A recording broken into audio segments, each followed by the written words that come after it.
Robert Oppenheimer used this as a description for the first nuclear test. When 1,000 suns explode in the sky, I shall come as death. He took a passage from the Bhagavad Gita, Mahabharata and Ramayana. You will see vivid description of weapons which resemble today's modern weapons. You can still explore the cosmos, you could still know everything.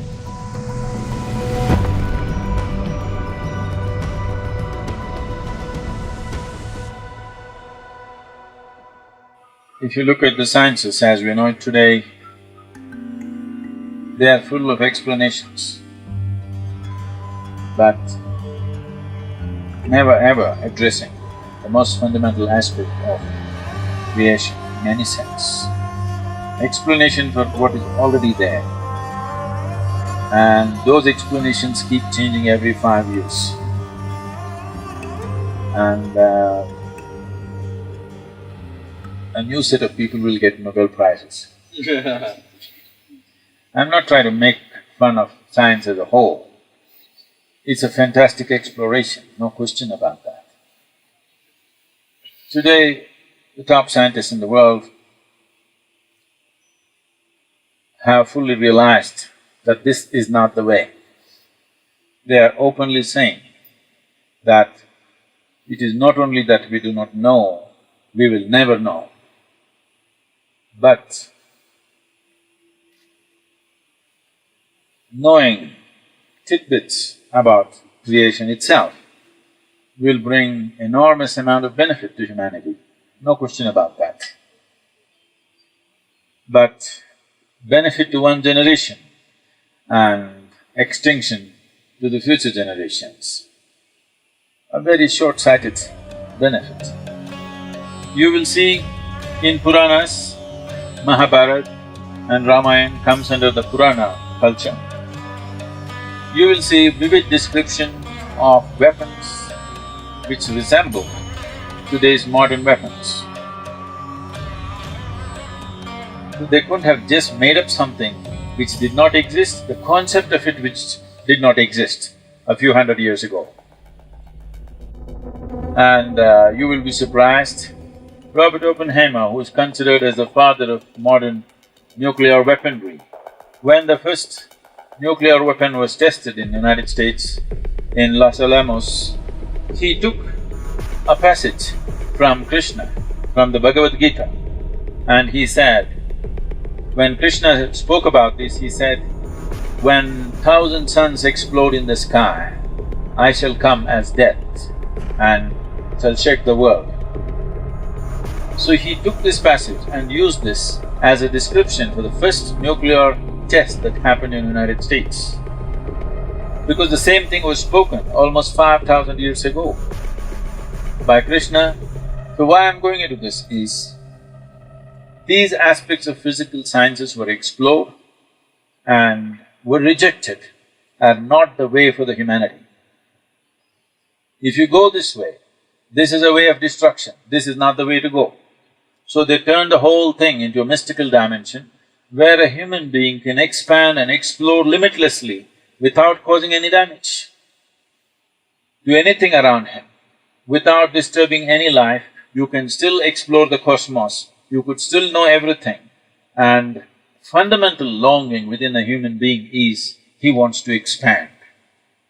How he does it is the only question, either by conquest or by inclusion. Which way does he do it is the only question. But a human being cannot be kept here without expansion.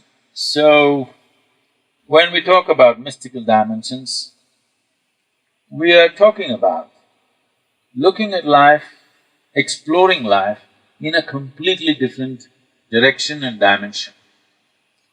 This needs a certain amount of reversal of everything you have done as life.